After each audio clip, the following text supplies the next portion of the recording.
صحابی آئے کہ یا رسول اللہ میری آنکھیں چلی گئیں، اب مجھے نظر نہیں آتا، میں نابینا ہو گیا ہوں، کہ مجھے میرے لیے دعا فرما دیں میری آنکھیں ٹھیک ہو جائیں۔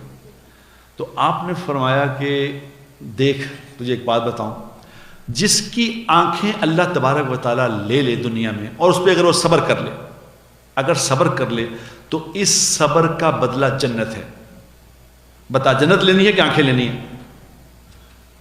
اب وہ صحابی تھے، انہوں نے کہا یا رسول اللہ آپ زمین پہ بادشاہ ہیں، وہ آسمان پہ بادشاہ ہے، نہ آپ کا کچھ جاتا ہے نہ ان کا کچھ جاتا ہے، آپ دنیا میں آنکھیں بھی دے دیں جنت بھی دے دیں، آپ کا کیا مسئلہ ہے؟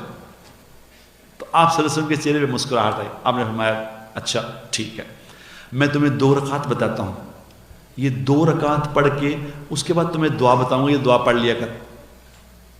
اس کو 2 رکعت بتائی، پہلی رکعت میں کل یا ایھا الکافرون پڑھ، دوسری رکعت میں کل ھو اللہ پڑھ، اور اس کے بعد جب تیری نماز ختم ہو تو ہاتھ اٹھا کے یہ دعا مانگ، لا الہ الا اللہ الحلیم الکریم سبحان اللہ رب العرش العظیم والحمد للہ رب العالمین اللہم انی اسألک واتوجہ الیک بنبیک محمد رحمتی یا محمد انی اتوجہ بک الی ربی فی حاجتی حاذہ لتقضی لی اللہم فشفہ فی۔ اتنی دعا بتائی۔ اب اس نے دعا پڑھی اور دعا پڑھ کے یوں ہاتھ پھیرا، یوں ہاتھ پھیر کے جب اس نے آنکھوں کے یوں کیا تو آنکھوں نے دیکھنا شروع کر دیا، آنکھوں کی بینائی واپس آ گئی۔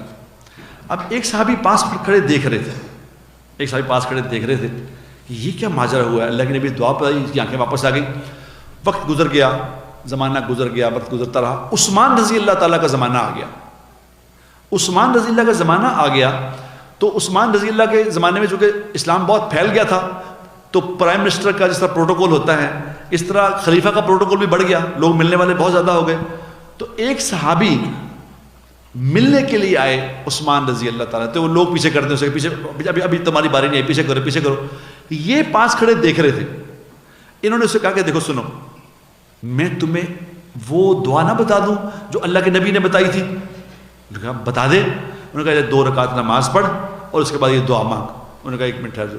ساتھ سامنے مسجد تھی تو 2 رکعت جا کے نماز پڑھی اور یہ دعا مانگ کے جو ہی آئے تو عثمان رضی اللہ تعالیٰ کہنے لگے کہ وہ کہاں گیا، میں اس سے ملنا تھا، آؤ آؤ یار آ جاؤ، آؤ میرے پاس، حکم کرو کیا مسئلہ ہے۔ اس نے کوئی اپنی بات بتائی، ضرورت بتائی، انہوں نے کہا ضرورت بھی پوری کر دی، اور ساتھ ہی اپنے پی اے سے کہا، جو اس وقت کا پی اے تھا، ان سے کہا کہ بھئی یہ جب بھی تشریف لائیں میں جتنا مرضی مصروف ہوں پہلے اس سے ملایا کرو۔ ان صحابی نے کہا کہ اللہ آپ کو جزائے خیر دے، میں جب نماز پڑھنے گیا تو تم نے خلیفہ کو بتا دیا کہ میں ملنے آیا ہوں۔ اس نے کہا خدا کی قسم میں نے نہیں بتایا، میں تو دیکھنا چاہتا تھا، میں دیکھنا چاہتا تھا کہ اللہ کے نبی نے ایک دعا بتائی تھی ایک صحابی کو، میں دیکھنا چاہتا تھا کہ وہ دعا صرف اسی کے لیے تھی یا بعد والوں کے لیے بھی ہے۔ تو انہوں نے کہا مجھے آج اس بات کا یقین آ گیا، یہ اللہ کے نبی کی دعا تو قیامت تک کے آنے والے انسانوں کے لیے ہے۔ یہ دعا پڑھ لو، یہ دعا سیکھ لو، جہاں مسئلہ پھنسے 2 رکعت پڑھو۔